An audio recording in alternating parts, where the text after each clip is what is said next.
আমি বহুত চিন্তা করি কিন্তু যোগ বিয়োগ মেলে না যে ডাক্তার বেনমাজি হয় কি করে। ও তো আল্লাহর দেহের ভিতরে আল্লাহর কুদরত দেখে না, দেখে না? মনে হয় বুঝে আসে না। ও তো দেহের ভিতরে আল্লাহর কুদরত দেখে যে এই ছোট একটা 6 ফিট শরীর, এটার ভিতরে আল্লাহ এই কুদরত সেট করলো কি করে। কত বড় কারিগর, কত বড় কারিগর, এটা কি করে সেট করলো। হ্যাঁ,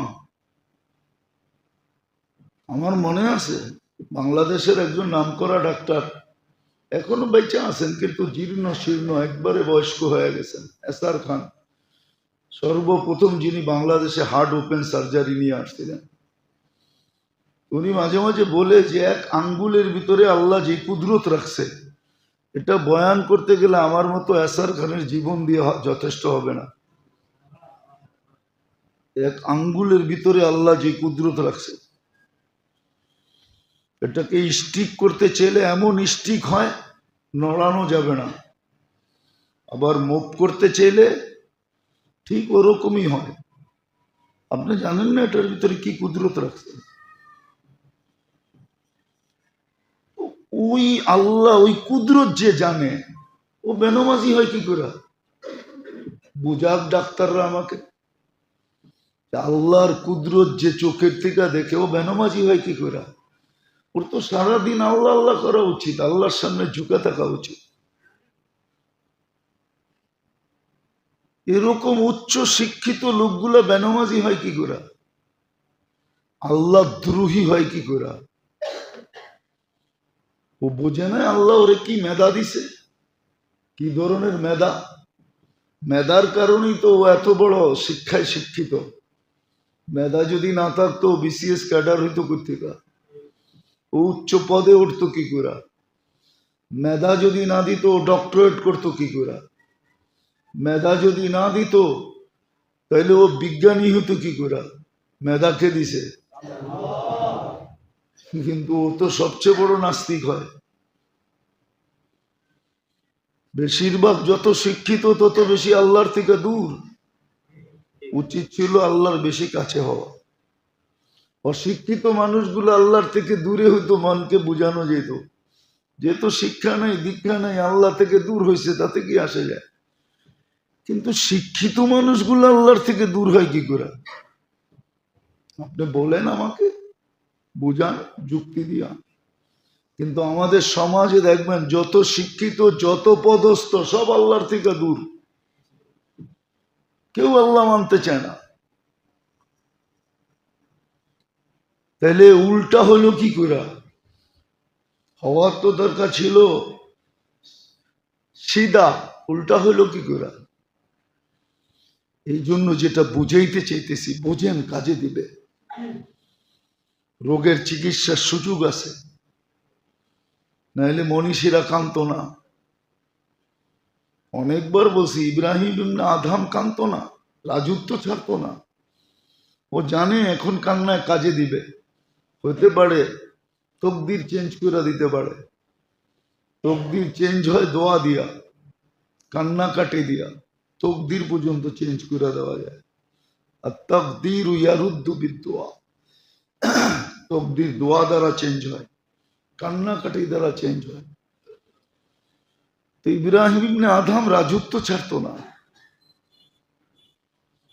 নিজের জীবনকে চেঞ্জ করা প্রথম সারির আল্লাহওয়ালাদের অন্তর্ভুক্ত হতো না। প্রথম সারির আল্লাহওয়ালা, রাহি দুনিয়া পর্যন্ত ওর নাম ছাপবে, মানুষ চিনবে, জানবে ইব্রাহিম ইবনে আদহাম। অথচ রাজা ছিল। তো যেটা বলতেছিলাম, রোগের, জীবনের রোগ, আমরা 3 থেকে 4টা পর্যন্ত গেছিলাম। যে প্রথম তো রোগ হয় একিনের, একিনের রোগ, একিন দুর্বল হয়। আল্লাহর উপরে যতটুক বিশ্বাস, ওয়াদা ওয়াইদের উপরে অতটুক থাকে না, দুর্বল হয়ে যায়, দুর্বল। নাইলে কেন বলে আল্লাহও লাগে ইল্লাও লাগে। এটা তো আমাদের সমাজের প্রচলিত কথা, সবার মুখে মুখে আল্লাহও লাগে, ইল্লাও লাগে। ইল্লা লাগে না, আল্লাহই লাগে। ইল্লা কিচ্ছু করে না, ইল্লাও আল্লাহর বানানো। কি ইল্লা কার বানানো? আল্লাহকে কেউ বানাইছে নাকি? ইল্লা তো আল্লাহর বানানো। আল্লাহ হইলে ইল্লা এমনি হবে, এটা আল্লাহর ঘোষণা। ওয়াজাত্তানি ওয়াজাত্তা কুল্লা শাই, আমাকে পাইলে সব পাওয়া যাবে। আজ পাও বা কাল পাও, পাবে।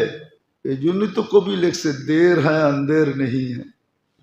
দেরি হবে, দেরি হইতে পারে, কিন্তু অন্ধকার নাই। হবে না এরকম না, হবে হয়তো আজ নাইলে কাল। ঠিক মুহাম্মদুর রাসূলুল্লাহ সাল্লাল্লাহু আলাইহি ওয়াসাল্লাম, এইখানেও রোগ হয়। এই জন্যই কোরআন শিখাইছে ডেলি মস্ক করো, মস্ক তামরিন করো, ডেলি অনুশীলন করো, ডেলি বলতে থাকো গায়রিল মাগদুবি আলাইহিম। এটা এই জন্যই বুঝাইছে সফলতার চাবি, মাপকাঠি আর চাবিকাঠি শুধু মুহাম্মদুর রাসূলুল্লাহ। ওনার আদর্শই সফলতার মাপকাঠি, ওনার আদর্শই সফলতার চাবিকাঠি। আজকে মুসলমানের দুরবস্থা এই জন্যই, রসুল থেকে যদি দূরে না সরতো, রসুলের আদর্শের থেকে যদি দূরে না সরতো, কসম খোদার, যেই মানুষগুলা দুনিয়াকে দেখায় গেছেন, যুগ দর যুগ দেখায় গেছেন, একদিন তো দেখান নাই, 1-2 বছর না, লম্বা একটা জমানা দেখায় গেছেন যে নবীর আদর্শ মাইনা, হায় কাপড় বিহীন লোকগুলা, গায়ে কাপড় নাই, পায়ে জুতা নাই, মাথা গুচার ঠাঁই নাই, পেটে ভাত নাই, কিন্তু সারা দুনিয়ার উপরে রাজত্ব করতেছেন। কোথায় ওমর গাছের নিচে ঘুমায়, আর ওনার নাম শুনলে সপ্তাহ পেশাব পায়খানা বন্ধ হয়ে যায়, তাও রুমের সম্রাটের। ওর ঘুম হারাম হয়ে যায়, ও ঘুমাইতে পারে না, অথচ উনি ঘুমায় গাছের নিচে। কোনো ঘরও নাই, ঘর যেটা আছে ওটা রাত্রে কোনো মতে একটু মাথা গুচার আছে, এছাড়া ঘর নাই। তো দেখায় গেছেন লম্বা একটা সময়। আজকে তো আমরা ভাবি নবীর আদর্শ কি নবীর আদর্শ মানলে আমরা ডিজিটাল হব কি করে, আপডেট হব কি করে, আমরা স্মার্ট হব কি করে। আজকে স্মার্ট হইতে চাইতেছে, হ্যাঁ আমরা তো খুলতে পারি না, চোখে দেখাইতে পারি না। স্মার্ট দুনিয়া দেখা আসেন, ওরা কতটুকু সুখে আছে, ওরা কতটুকু শান্তিতে আছে। ওই সমাজ কি শান্তি? হ্যাঁ বলবো, বাউরের লাউড স্পিকার খোলা আছে। ওই সমাজে তো মহিলা সতী হয় কখন জানেন? 4 জনের হাতের থেকে বাঁচলে সতী হয়।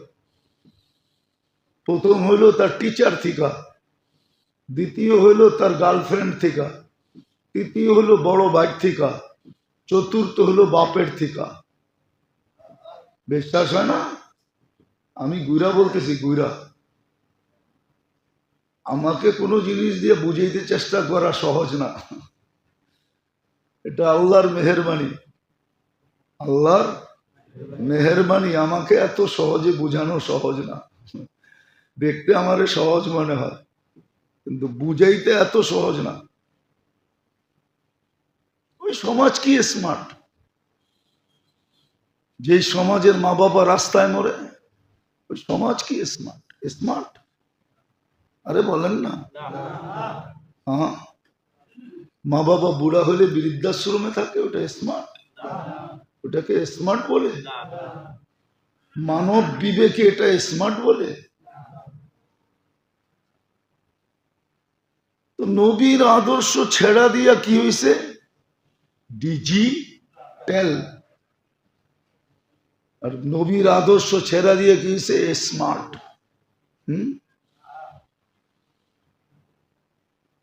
এটা কি স্মার্ট? শ্বশুরে জামাই বলে বোতলটা খুলে দেন, এটা কি স্মার্ট? না বলে না? শ্বশুরে জামাই বলে সিগারেটের প্যাকেটটা বাড়ি করেন, এটা স্মার্ট? মানব বিবেকে বুঝায়? হায় হায় হায়। তো রোগ, এটা রোগ। নবীর আদর্শকে না মানা, এটা হলো রোগ। মুহাম্মদুর রাসূলুল্লাহ এটাই মস্করাইছিলেন, প্রতিদিন 32 বার বলাইতেছেন গায়রিল মাগদুবি আলাইহিম, কিন্তু বুঝি না। তারপরে রোগ যেটা হয় এটা হলো মন চাহি, মন মতো চলে। অথচ এটা জিজ্ঞাসা করে না মনটারে কে বানাইলো, ওনার কোনো সাজেশন আছে কিনা। যে যেটা আবিষ্কার করে তার সাজেশন থাকে না, থাকে না? দিক নির্দেশনা থাকে না? নীতিমালা থাকে না? নিয়ম থাকে না? তাহলে মন মতো আপনি চলেন কি করে? আপনি কোনোদিন জিজ্ঞাসা করছেন মনটা কে বানাইছে, তার নীতিমালা কি? এটা হলো জীবনের রোগ, মন মতো চলে, এটাকে খায়েশাত বলে। আর খায়েশাত শাহওয়াত বলে এটাকে। আর শাহওয়াত মন চাহির উপরে যখন উঠায়, তো কিতাবে লেখা আছে ইদা আকামতাহু আলা শাহওয়া তারাহু বাহিমা।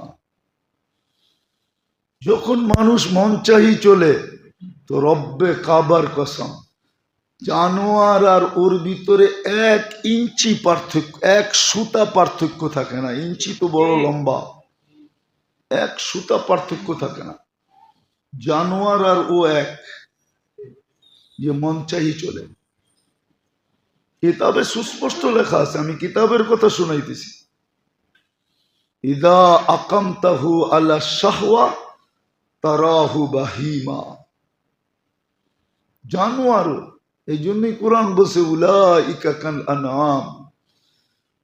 সমাজে যতই প্রচার করো না কেন মানুষ মানুষ মানুষ মানুষ বইলা, কিন্তু বানানেওয়ালা আল্লাহ, উনি বলতেছে, আমি বলতেছি এটা মানুষ না, এটা তো জানোয়ার, এটা মানুষ না। আকৃতিটা মানুষের, আকৃতি মানুষের, এটা মানুষ না। এটা হলো মন চাহি। তারপরে যে রোগ হয় সেটা হলো জাহালত বলে, এটাকে জাহালত। যেই শিখা উচিত ছিল ওটা শিখে নেয়, যেটা শিখার দরকারই ছিল না। ওটা শিখতে হয় না, এমনি শিখা যায় মানুষ। এমনি শিখা যায়। এমনি যদি না শিখতো তাহলে নাম বলবো না, নিজের নাম সিগনেচার করতে জানতেন না। ইতিহাস টোকাইলে দেখা যাবে উনি বাংলাদেশের সর্বপ্রথম ধনী ছিলেন। ওনার সময় ধনী কেউ ছিল না, নাম বলবো না, কিন্তু উনি সিগনেচার জানতেন না। উনি কি জানতেন না?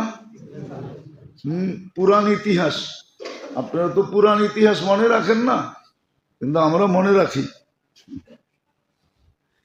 সত্য এটা, নাম বলবো না, নাম বললে চিনবেন,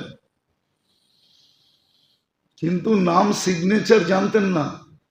শিখানি ছিলেন পরে, ঘুরায়া গারায়া করতেন আর কি, কিন্তু আসলে শিক্ষিত ছিল না।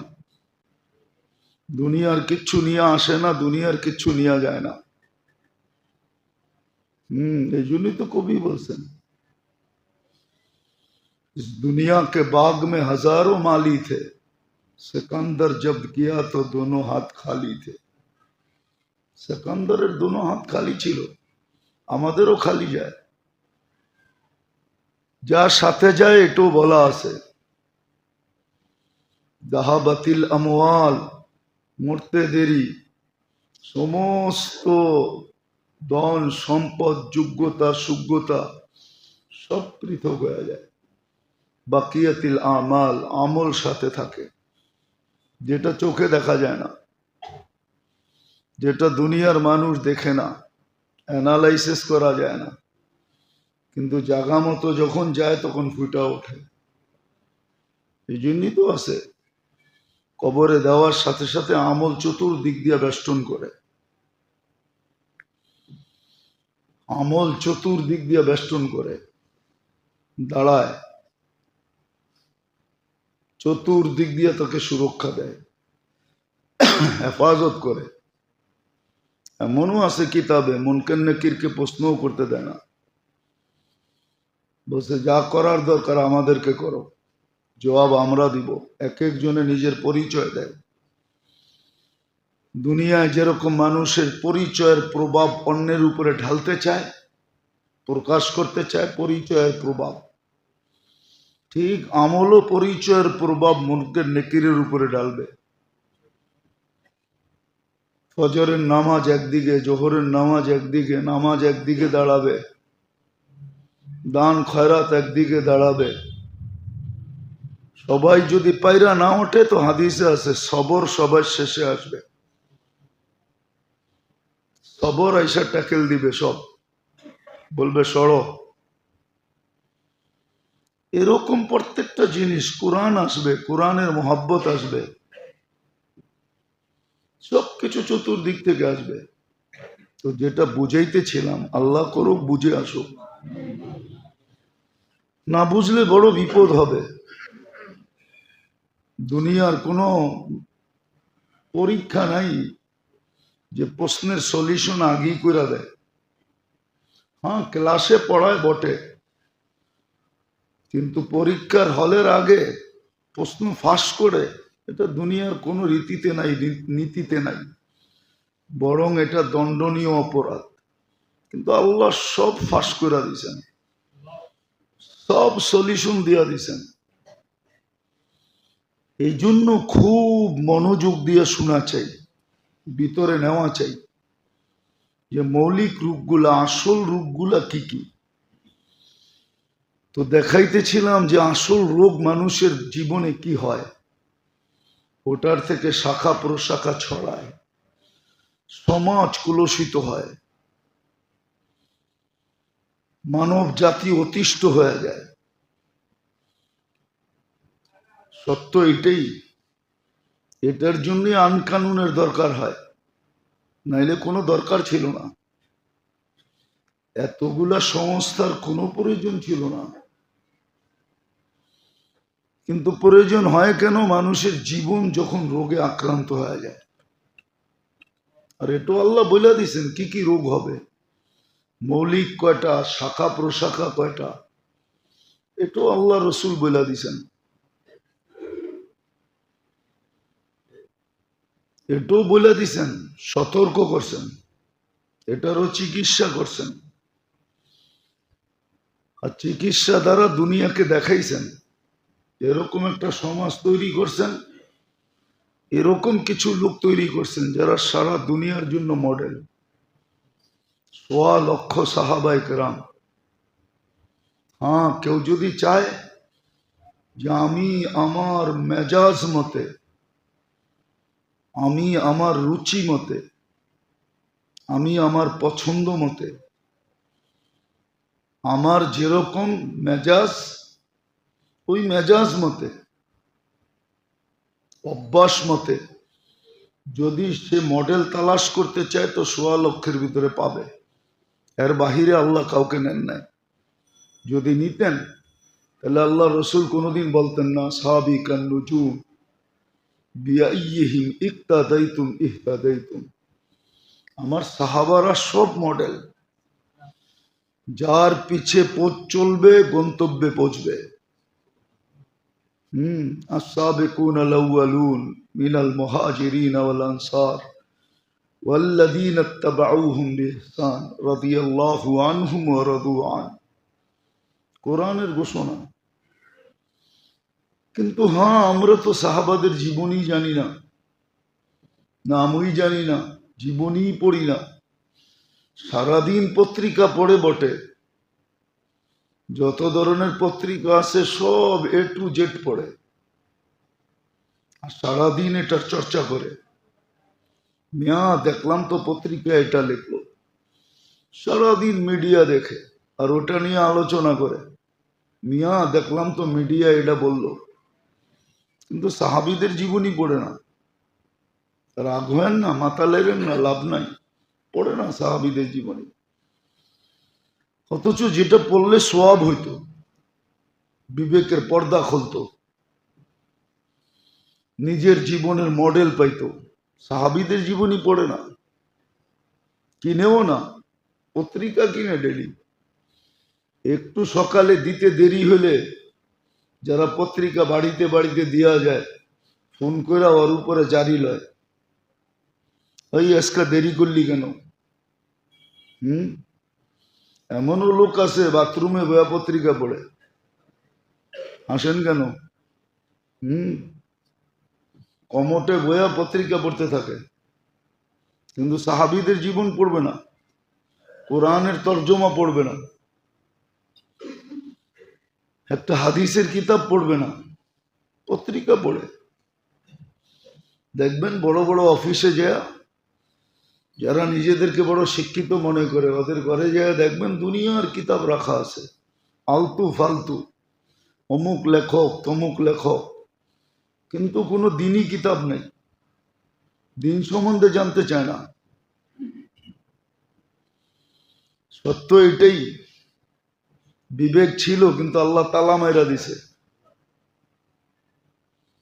অথচ কোরআন রে ছুইলেও সোয়াব হয়, চুমা দিলে আরো বেশি সোয়াব হয়, বুকে লাগাইলে আরো বেশি সোয়াব হয়, মাথায় রাখলে তো কোনো কথাই নেই। হ্যাঁ, সত্য এটাই ছিল। কিন্তু ইউদিল্লু বিহি মাইয়াশা ওয়া ইয়াহদি বিহি মাইয়াশা, সত্য তো এটাই, যাকে সঠিক পথ দেখান, যাকে দেখান না। তো মৌলিক রোগ আমাদের ছিল দেহের জীবনের রোগ, আসলে এটাই চিন্তার বিষয় ছিল, শারীরিক রোগ কোনো চিন্তার বিষয় ছিল না। কিন্তু এটাকে এত লোক হাইলাইট করা হয়েছে, এতটুকু এটাকে প্রচার প্রসার করা হয়েছে যে মানুষ দেহের রোগ নিয়ে সারাদিন ভাবে, কিন্তু জীবনের রোগ নিয়ে ভাবে না। জীবনের রোগ নিয়ে ভাবে না। ডাক্তার যে নিজে বিরাট বড় রোগী এটা নিয়ে সে কখনো ভাবে না, নাহলে একটা যোগ বিয়োগ আমার মিলে না। আর সংক্রামক রোগ বলতে মানুষের দেহের রোগকেই বোঝায়, দেহের রোগকে বোঝায় না, জীবনের রোগকে বোঝায়। যদিও মানুষ দেহের রোগকে সংক্রামক হিসাবে গ্রহণ করে, এটাই বোঝে।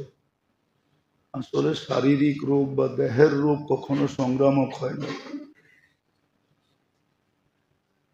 বরং জীবনের রোগই মানুষের ভিতরে ছড়াইতে থাকে। একজনের দ্বারা হাজারো জন ক্ষতিগ্রস্ত হইতে থাকে।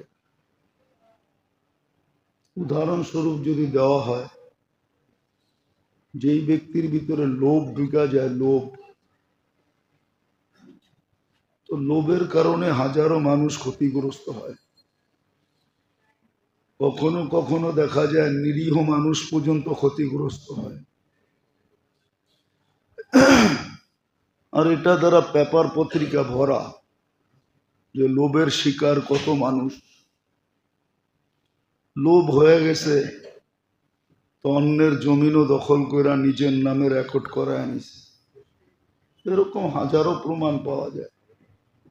একটা না, দুটা না, তিনটা না, চারটা না, পাঁচটা না, হাজারো। আমাদের সমাজে এটা খুব ব্যাপক, লোভের কারণে। নাইলে মানুষ খায় তো কতটুক খায়, আল্লাহ প্রত্যেক পেটের মাপ দিছেন। যত মানুষের পেট আছে আমাদের প্রত্যেকটার মাপ আছে, মাপের বেশি আপনি খেতে পারবেন না। মানুষ পড়ে তো কতটুক পড়ে, কয় জোড়া কাপড় বৎসরে লাগে। এইখানে যদি কেউ ডেলি 20 জোড়া কাপড় চেঞ্জ করে তো বাড়িওয়ালারও বলবে ওরে পাবনা নিয়ে যাওয়া দরকার, নাহলে ডেলি 20 জোড়া কাপড় চেঞ্জ করে কেন। বাড়িওয়ালারও বলবে, সমাজও বলবে মাথায় সমস্যা আছে। কিন্তু জান্নাতে 70 জোড়া ডেলি চেঞ্জ করবে, ওইখানে কেউ বলবে না পাবনা নিয়ে যেতে হবে, কেন ওই পরিবেশই এরকম। পড়বে খুলবে, পড়বে খুলবে, ক্ষেত্রই ওটা। তো মানুষ পড়ে তো পড়ে কতটুক, ভোগ করে তো করে কতটুক। কিন্তু ওই যে লোভের কারণে, এটা কিন্তু জীবনের রোগ। লোভ লালসা এটা জীবনের রোগ। হিংসা বিদ্বেষ জীবনের রোগ। নাহলে হিংসা করার কি আছে? 800 কোটি মানুষ, সবার চেহারা ভিন্ন ভিন্ন। যুবরাজের মতো চেহারা সবাই হইতে হবে? জালিকা ফাদলুল্লাহ। আল্লাহ এক এক রকম বানাইছেন এক একজনকে। আল্লাহ যে কারিগর, এটাই তো প্রমাণ। নাহলে তো একরকমই সব হইতো। আল্লাহ যে কারিগর, এই জন্যই তো 800 কোটি মানুষের চেহারা ভিন্ন ভিন্ন। আল্লাহ যে কারিগর, এটা তো প্রমাণ দিছেন। 800 কোটি মানুষের ফিঙ্গার আর কতটুক জায়গার থেকে নেওয়া হয় বলেন? কত মিটার জায়গা? মিটার? সেন্টিমিটার? কতটুক সেন্টিমিটার জায়গা ফিঙ্গার? 800 কোটি মানুষের ভিন্ন ভিন্ন, একটার সাথে আর একটা মিল নাই। নাইলে নতুন প্রযুক্তি আসতো না। পাসপোর্ট বানাইতে গেলে ফিঙ্গার। এমনকি চোখের ভিতরটাও ভিন্ন ভিন্ন। নাহলে চোখের ছাপ কেন নেয়? আইডি বানাইতে গেলে চোখের ছাপ নেয় না? এয়ারপোর্টে নেয় না? এয়ারপোর্টেও তো নেয়। কেন নেয়? এমবেসি গুলাতে নেয়, কেন নেয়? সব ভিন্ন ভিন্ন। আল্লাহ কারিগর, বুঝেইছে আমি কেমন কারিগর, দেখ। তো যেটা বুঝেইতেছিলাম, হিংসা বিদ্বেষ এটাও জীবনের রোগ। যখন হিংসা বিদ্বেষ হয়, তৈরি হয় ভিতরে, তখন শুধু নিচে ক্ষতিগ্রস্ত হয় না, ওর হিংসার কারণে বিদ্বেষের কারণে হাজারো মানুষ ক্ষতিগ্রস্ত হয়। হিংসার কারণে কত জীবন উজাড় হয়ে গেল, শুধু হিংসা। শুধু হিংসার কারণে কত মানুষের জীবন শেষ হয়ে গেল। বুঝাইলে সহজে বোঝা যায়। একটা সরকারের কাছে কলকাঠি সব থাকে, ঠিক না? সমস্ত কলকাঠি কার কাছে থাকে? হ্যাঁ, একটা মানুষ ওর ক্ষতি করবে তো করবে কতটুকু, বুঝান। কিন্তু হিংসা বিদ্বেষের কারণেই তো কত মানুষ জীবন শেষ হয়ে গেছে, উজাড় হয়ে যায়, উজাড়। এগুলো হলো জীবনের রোগ। যেটা মৌলিক রোগ, ওটা হলো 7 থেকে 8টা। ওটার থেকে পরে শাখা প্রশাখা বাহির হয়, হইতে হইতে ছড়ায়। জীবন অতিষ্ঠ হয়, সমাজ অতিষ্ঠ হয়, পরিবার অতিষ্ঠ হয়, জীবন অতিষ্ঠ হয়ে যায়। এটাই বুঝাইতেছিলাম। আল্লাহ করুক যদি বুঝে আসতো, মানুষ এটার থেকে চিকিৎসা নিত, ক্লিনিক খোঁজা বাহির করত, কার কাছে গেলে হয় বাঁচা যাবে ওই চেষ্টা করত, ওই জায়গা খোঁজা বাহির করত। হ্যাঁ, কেউ বাঁচে না, না বাঁচুক, আমি বাঁচি। না, আমার এই রোগের চিকিৎসা যদি আজকে না হইল, তাইলে কিয়ামতের দিন জাহান্নামে চিকিৎসা হবে। ক্লিনিক খোলা আছে এটা। আল্লাহর রসুল দেখা এসা বলছেন কোন সেক্টরে কি কি রাখা আছে, সব খোলা খোলা বলছেন, সব চোখে দেখা এসে আমাদেরকে বুঝাইছেন। এই জন্য চলতেছিল এটাই, যে দেহের রোগ নিয়ে তো মানুষ সারাদিন সচেতন থাকে, কিন্তু জিন্দেগির রোগ নিয়ে সচেতন না। দেহের রোগ নিয়ে সচেতন, মাথা ব্যথা হইতে দেরি, ছুটে যেতে দেরি করে না। এমনকি পেশাবের কালার চেঞ্জ হইতে দেরি, ডাক্তারের কাছে ছুটে যেতে দেরি করে না, জিজ্ঞাসা করে কালার কেন চেঞ্জ হলো। তো দেহ নিয়ে আমরা সচেতন বটে, কিন্তু জীবন নিয়ে সচেতন না। অথচ দেহের সম্বন্ধে জিজ্ঞাসা করা হবে না, জীবনের সম্বন্ধে জিজ্ঞাসা করা হবে। লা ইয়াজাল কদমা আবদ, পাও হেলাইতে দিবে না। হাত্তা ইয়াসআল আন আরবাঈন, চার জিনিস সম্বন্ধে জিজ্ঞাসা করবে। কেন? চারটাই খোদা দাত, গড গিফটেড, আল্লাহ দিছেন। বিদায় আমার অস্তিত্ব আমার ভিতরে আছে, দেহটা আল্লাহর দেওয়া, হায়াতও আল্লাহর দেওয়া, ধন সম্পদও আল্লাহর দেওয়া। নাহলে মার পেটের থেকে বিলকুল খালি হাত আসে, নিশ্চয় আসে। এই জন্য তো কবির কথা সত্য, আসছেও খালি হাত, যায়ও খালি হাত।